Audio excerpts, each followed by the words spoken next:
Hi, welcome to Refashion Series, episode 18, the Metta button-up.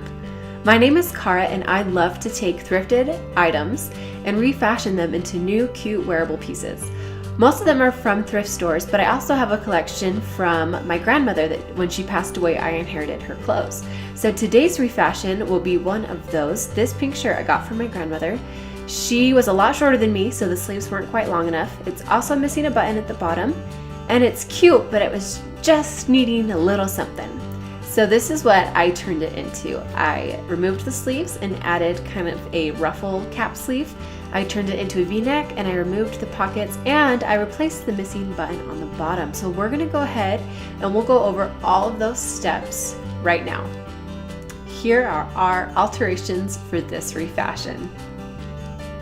So I used my seam ripper and I took off both of the pockets, both sleeves, and the collar. And I actually ended up using scissors to remove the sleeves. Then I was left with some needle holes. And if you're working with a woven, one of the ways to get rid of them is to kind of rub it back and forth. I'm just using my Cricut seam ripper, just the other end of it, to help mesh in those fibers or threads that are woven in that fabric to kind of close the hole.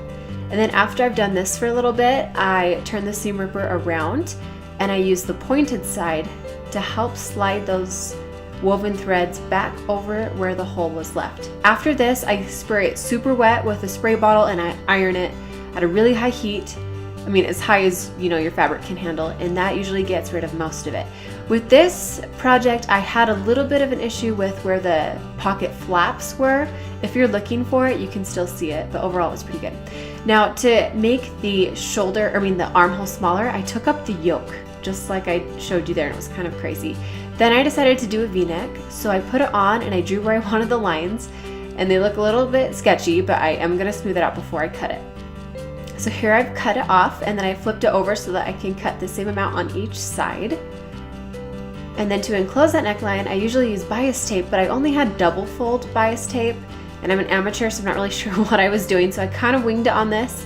I'm not 100% sure it's gonna work out perfectly. I just sewed down that middle line and then I closed it and then flipped it in and then top stitched over it. And it looks clean enough. I think it's fine, but there's probably another way to do that a little bit better. Then I cut a strip of fabric for my sleeve, but I had some interference from my baby, so I ended up not getting a good video of that, but this is what the piece looked like after I cut it out. Now this is called a shearing foot.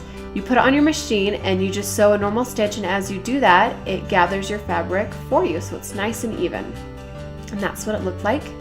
Then I used fray check to finish that edge, and I just pinned it right onto the shoulder seam, and I angled it in so that it will kind of tuck in at the bottom. Like this one's already finished. You can see how it kind of tucks in at the bottom. And at this point, I add the button and I was done. So let's go ahead and let's look at the before and the after. Before. Again, it was cute before, but it was made for a much shorter woman. And the missing button, I'm wearing a nude colored t-shirt, but it kind of looks like my belly's hanging out. It just wasn't a cute look. And then this is what we turned it into after. Simple and feminine and fun. And anyone could do this if you just believe in yourself. And it was like a one-day refashion, you guys. That's awesome.